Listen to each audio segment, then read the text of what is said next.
Assalamualaikum warahmatullahi wabarakatuh. Waalaikumsalam warahmatullahi. Innal hamdalillah nahmaduhu wa nasta'inuhu wa nastaghfiruh wa na'udzu billahi min syururi anfusina wa min sayyiati a'malina. May yahdihillahu fala mudilla lahu wa may yudlil fala hadiyalah. Asyhadu an la ilaha illallah wahdahu la syarikalah wa asyhadu anna Muhammadan abduhu wa rasuluh. Allahumma shalli wa sallim ala Muhammadin wa ala alihi wa sahbihi ajma'in, amma ba'd. Ya ayyuhalladzina amanu taqullaha haqqa tuqatih wa la tamutunna illa wa antum muslimun. Ya ayyuhan nasu taqu rabbakumul ladzi khalaqakum min nafsin wahidah wa khalaqa minha zawjaha wa batha minhuma rijalan katsiran wa nisaa'a wattaqullaha alladzi tasaaluna bihi wal arham innallaha kana 'alaikum raqiba. Ya ayyuhalladzina amanu taqullaha wa qulu qawlan sadida yuslih lakum a'malakum wa yaghfir lakum dzunubakum wa may yuti'illaha wa rasulahu faqad faza fawzan 'azima. Alhamdulillahirabbil alamin. Pagi ini kita masih diberi kesempatan oleh Allah Subhanahu wa taala untuk dapat menunaikan salat subuh secara berjamaah, kemudian dilanjutkan dengan tadabbur Al-Qur'an yang hanya kepadanya lah kita berharap ridhonya agar kita dan keluarga kita dijadikan oleh Allah Subhanahu wa taala ahlul Quran dan ahlul jannah. Salawat serta salam semoga tercurah kepada Rasulullah sallallahu alaihi wasallam, Muhammad bin Abdullah beserta keluarganya, para sahabatnya serta pengikutnya yang senantiasa menegakkan sunnah-sunnah Rasulullah sallallahu alaihi wasallam hingga akhir kiamat kelak. Mari sama-sama kita buka dengan bacaan basmalah. Bismillahirrahmanirrahim. Hari ini kita di surat At-Taubah ayat 103. Sudah ketemu?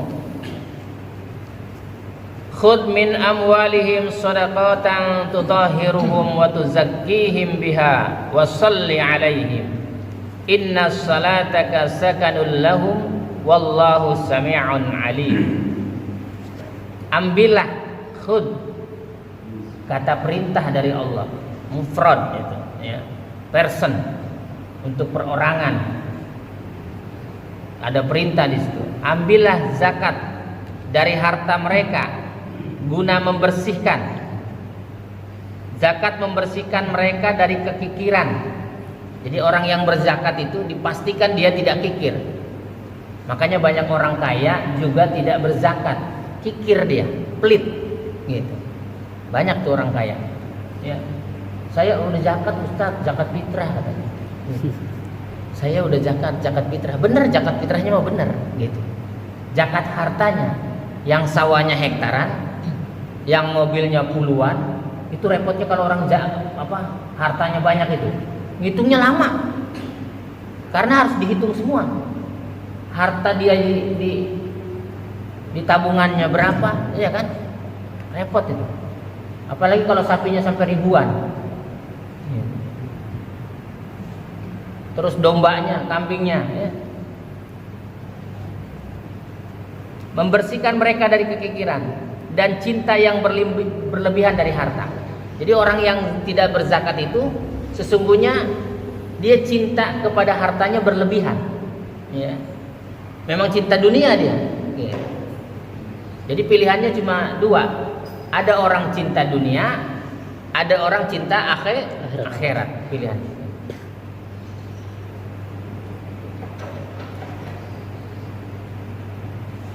Dan menyucikan. Zakat itu menyuburkan sifat-sifat kebaikan. Jadi orang yang berzakat adalah menyuburkan sifat-sifat kebaikan. Dalam hatinya pasti baik. Untuk membersihkan jiwa itu zakat. Jadi kalau ada orang kaya berzakat, wah itu bener, keren. Orang kaya berzakat itu keren.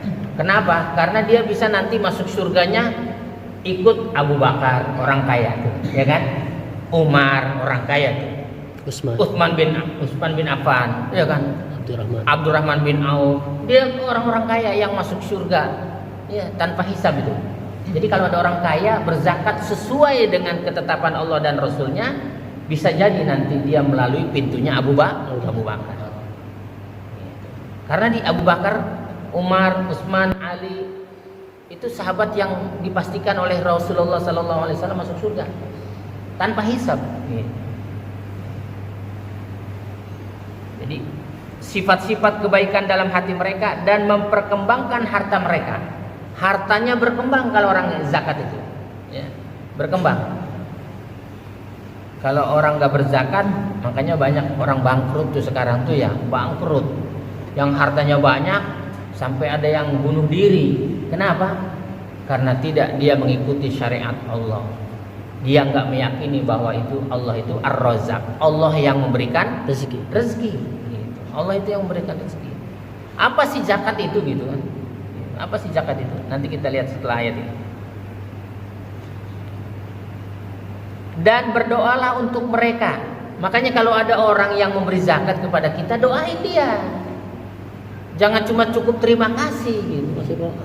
Terima kasih Pak, zakatnya. Ya Allah. Doain, ini perintah Allah langsung dan perintah Rasulnya. Gitu. Doanya udah. Hah?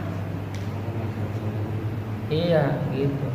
Allahumma jarakallahu fima a'taita wa barakallahu fima abqaita wa ja'alallahu laka tahura. Gitu ya. Kan bagus tuh artinya ya. Gitu.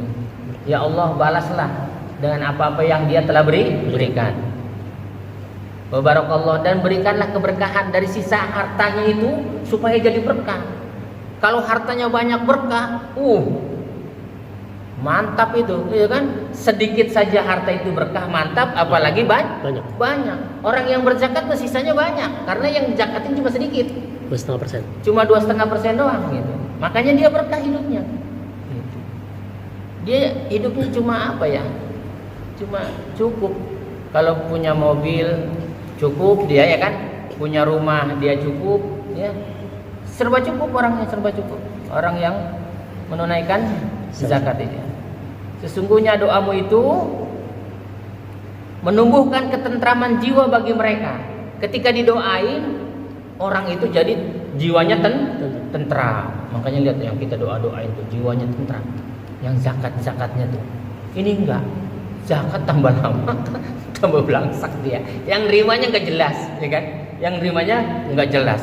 Bagaimana nerimanya? Kalau zakat fitrah itu, kamu siapa yang pernah zakat fitrah?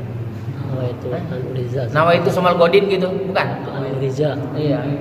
Zakat fitri anak sifat. Iya. Terus yang nerimanya Sama juga dong. Nawa itu juga. Pelongo. Gitu. Makanya orang zakatnya nggak diterima sama Allah gitu. Yang ngasihnya nggak berilmu, yang nerimanya juga oon. Gitu. Jadi nggak boleh tuh orang oon terima zakat itu. Kenapa? Karena nggak bisa berdoa. Gitu. Kasihan yang zakatnya. Kasih tahu saudara-saudara kita nanti zakat, kumpulkan di sini. Sama biasa Ustaz Jenal tukang kumpul, ya kan? Gitu. Bagian tukang kumpul. Kalau dulu sahabat Nabi siapa namanya yang tukang ngumpulin zakat? Hah? Abu Hurairah. Abu Hurairah. Gitu. Amin, doain. Maksudnya pintu Abu Hurairah. Gitu. Iya, tukang ngumpulin zakat. Kumpulin. Allah Maha mendengar, Allah Maha melihat. Zakat adalah hak Allah itu. Zakat itu hak Allah. Jadi harus dikeluarkan, memang hak Allah. Hak kita saja nih, kita punya hak gitu, nggak dikasih gitu. Kira-kira marah nggak kita? Marah. Wow. Padahal kita nggak pernah ngasih orang itu, tapi kita punya hak, marah. Ini Allah yang memberikan rezekinya, kemudian Allah punya hak berupa harta yang diberikan oleh seseorang kaya kepada orang-orang fakir. Maka disebutlah di situ fakir, miskin ya. Di surat atau ayat 60-nya nanti kita bacakan itu ya. Jadi zakat itu adalah hak Allah berupa harta yang diberikan oleh seseorang atau orang kaya kepada orang-orang fakir. Harta itu disebut dengan zakat karena di dalamnya terkandung penyucian jiwa. Makanya kalau orang yang berzakat suruh ngapal Qur'annya cepat.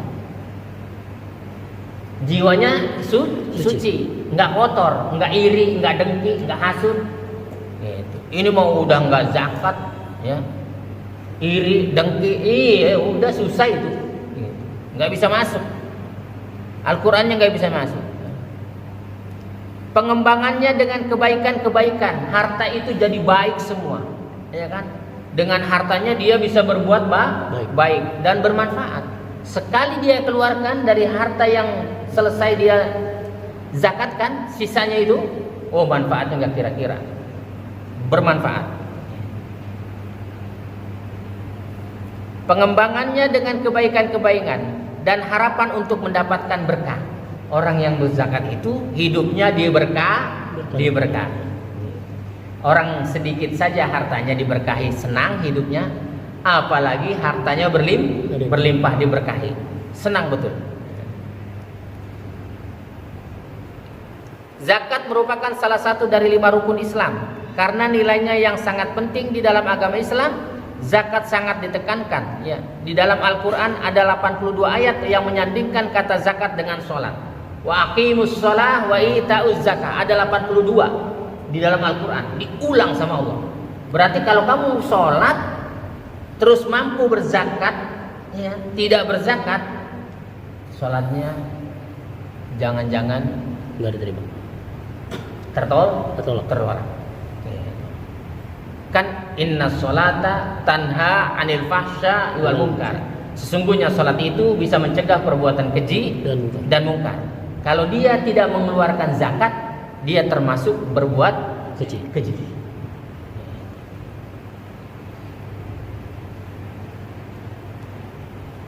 Ini kesepakatan ulama juga bahwa zakat itu adalah wajib, ya, karena didasari dengan firman Allah dan sunnah Rasul.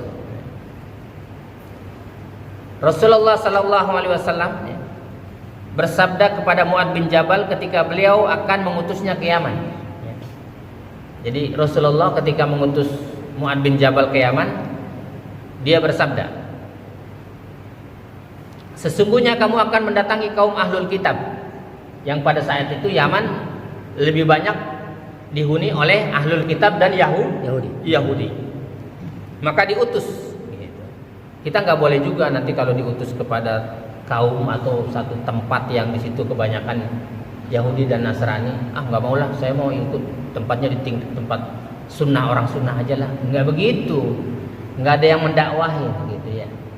Kalau kamu tinggalnya di tempat orang-orang sunnah, kamu dakwah nggak? Enggak. Pintar semua. Kamu beruntung di sini, ya kan? Beruntung. Lebih banyak kafirnya, ya kan? Sesungguhnya kamu akan mendatangi kaum ahlul kitab.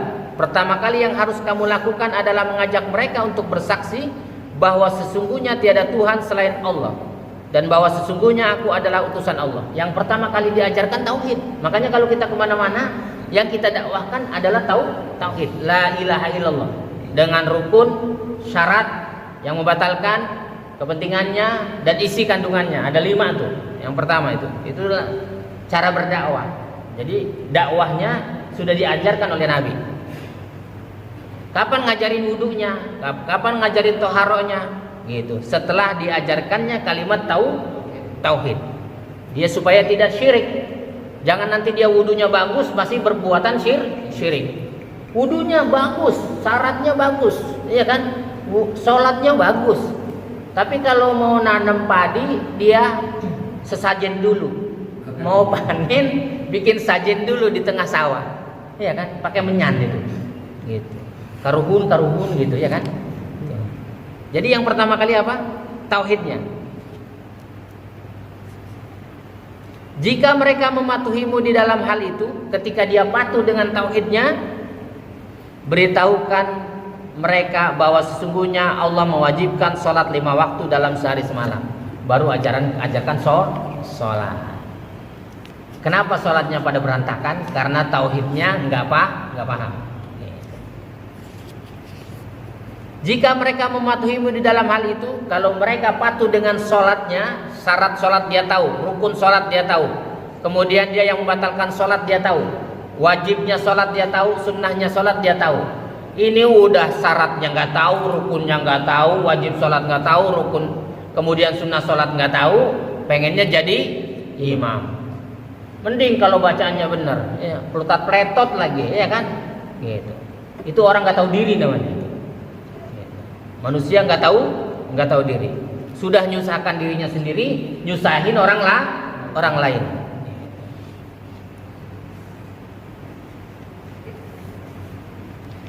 Jika mereka mematuhimu di dalam hal itu, beritahukan mereka bahwa sesungguhnya Allah mewajibkan zakat harta yang diambil dari orang-orang kaya untuk dibagikan kepada orang-orang fakir di antara mereka.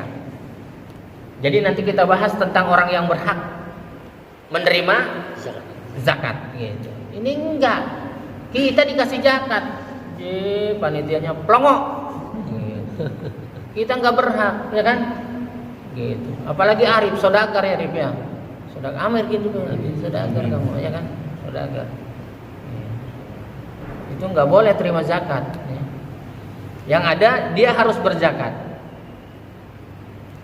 Jika mereka mematuhimu di dalam hal itu, jauhilah harta-harta istimewa mereka dan takutlah terhadap doa orang yang didolimi karena tidak ada penghalang antara doanya dan Allah Azza wa Jalla. Jadi kalau orang yang didolimi, doanya nggak ada antaranya, nggak ada yang menghalanginya. Makanya kalau lagi didolimin, jangan ngedoain orang yang mendolimin itu balasan, jangan. Mudah-mudahan dia mampus, gitu nggak usah, jangan. Sayang doa kita itu rukhsah, itu voucher dari Allah. Ketika kita didolimin, doanya pasti diterima.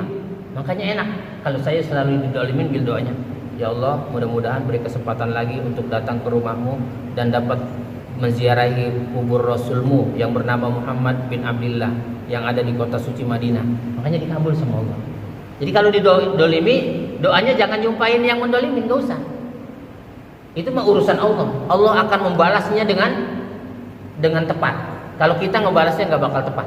Jadi kita nggak perlu ngebalas, doa saja. Doanya diterima nggak?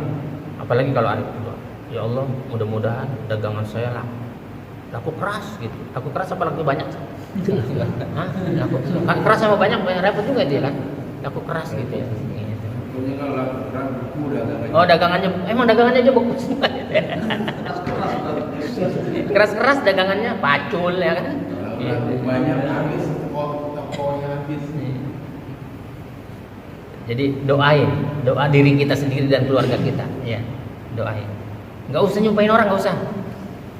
Itu mah orang oon ya. Kalau didolimin dia balas, doain orang itu, jangan. Kita nggak, doanya lain.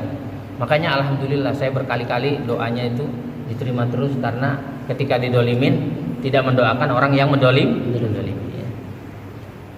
Kemudian sahabat yang mulia Ali radhiyallahu an meriwayatkan bahwa Nabi sallallahu alaihi wasallam bersabda, sesungguhnya Allah mewajibkan zakat harta kepada orang-orang kaya dengan kadar yang mencukupi kebutuhan orang-orang fakir.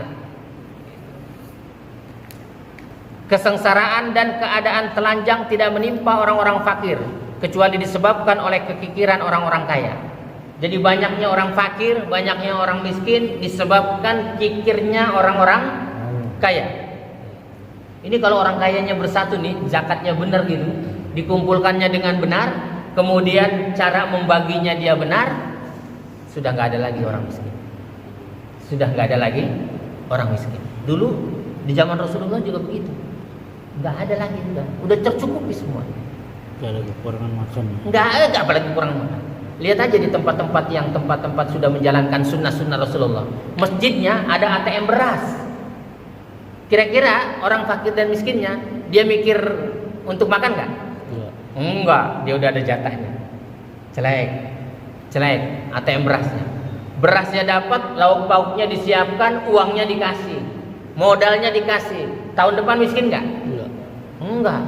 Dia dagang, dia cukup semuanya, lama-lama kaya. Ada yang miskin lagi, kita gituin lagi.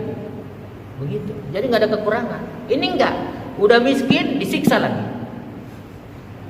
Pak, kalau istrinya mati 3 hari, 7 hari, siapin makanan, sodako, suruh bayar, disuruh ini. Akhirnya yang ada digadein tuh sampai ke handphonenya digadein, betul nggak? Kan kasihan ya.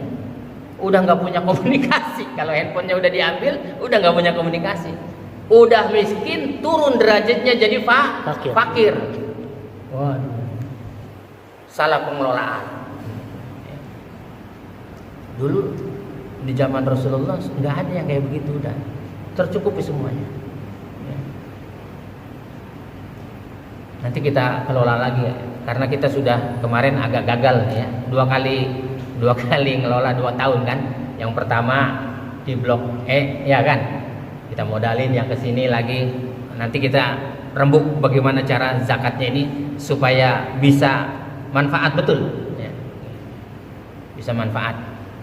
Nanti kita lihat orang-orang fakir miskinnya yang bisa berusaha gitu ya, supaya nggak fakir miskin lagi. Jangan dia lagi tiap tahun terima zakatnya ya kan, nggak berubah itu namanya ya. Zakat pertama kali diwajibkan itu di Mekah secara umum. Dengan kata lain, Allah Subhanahu wa taala tidak menentukan jenis dan kadar zakat yang harus dikeluarkan pada masa itu. Tetapi pengembalikan hal tersebut kepada perasaan dan kemurahan hati kaum muslimin. Pada tahun kedua hijrah baru ditentukan jumlah, jenis dan perincian harta yang wajib dikeluarkan oleh kaum muslimin. Jadi ketika 2 tahun setelah Rasulullah hijrah di Madinah, barulah dirinci bagaimana cara mengeluarkannya, berapa kadarnya, kemudian siapa saja yang menerima. Kemudian ancaman orang-orang yang enggan memberikan zakat, diancam oleh Allah ya.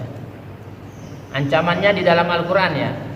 Itu di surat At-Taubah surat 9 ayat 34. Silakan dibuka.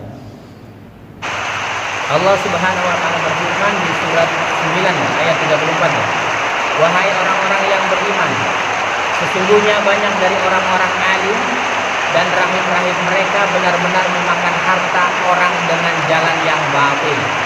Maka kalau ada orang memakan harta dengan cara yang batil, itu bukan orang alim, dipanggilnya rahim. Apa itu rahim? Itu apa pembesarnya orang-orang Nasrani dan Yahudi. Dan mereka menghalang-halangi manusia dari jalan Allah. Jadi kalau ada orang yang menghalang-halangi dari jalan Allah juga itu rahim juga itu. Iya, membuat pengajian rahim juga jangan-jangan. Gitu kan? Orang ngaji dibuarin. Dan orang-orang yang menyimpan emas dan perak dan tidak menginfakkannya di jalan Allah, maka berikanlah kabar gembira kepada mereka bahwa mereka akan mendapatkan azab yang pedih.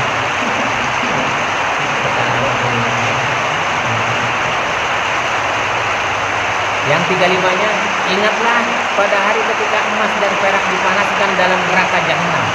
Tapi tahu tuh orang yang gak berzakatnya, yang punya emas dan perak disimpan banyak-banyak berkilo-kilo ya. Berkilo-kilo. Lalu dengan itu disetrika dahinya. Dengan harta dia itu disetrika ke dahinya. Dahi ini kan jidatnya. Dahi itu dia. Disetrika nanti. Ya, ada nggak kita punya satu kuntal emas? Ada punya? Ketawa dibilangin. Ada. Masalah tono.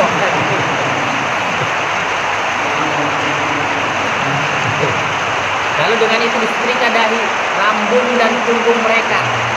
Lampunya, punggungnya disetrika tuh.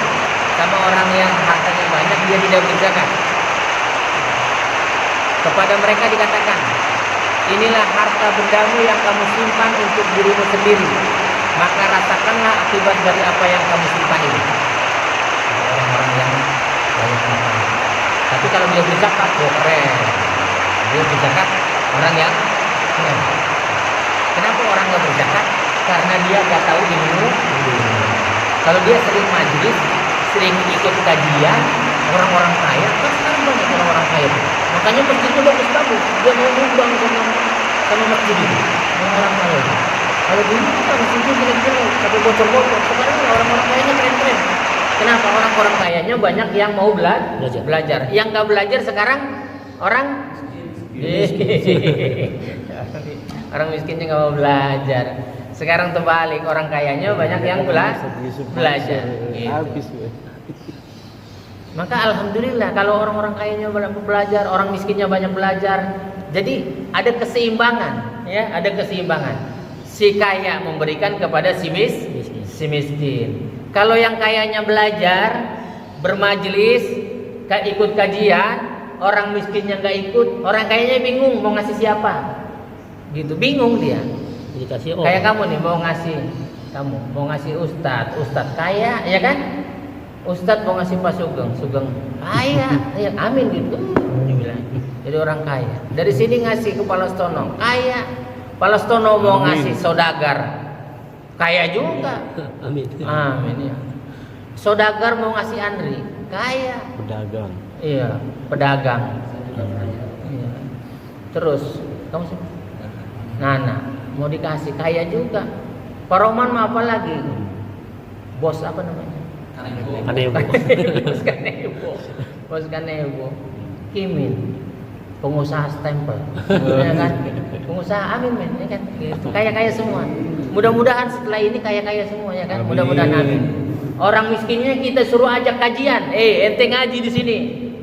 Kenapa suruh ngaji? Nanti saya kalau zakat nggak bingung-bingung nyari ente nggak.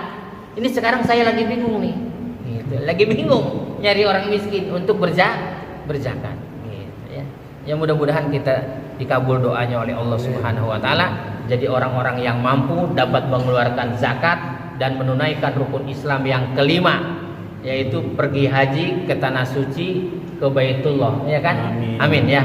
Gitu. Dan Allah berkahi keluarga kita, harta kita diberkahi oleh Allah, dan Allah masukkan keluarga kita dan kita semua ke dalam surga Aden yang mengalir di bawahnya sungai-sungai. Subhanakallahumma rabbana wa bihamdika asyhadu an la ilaha illa anta astaghfiruka wa atubu ilaik.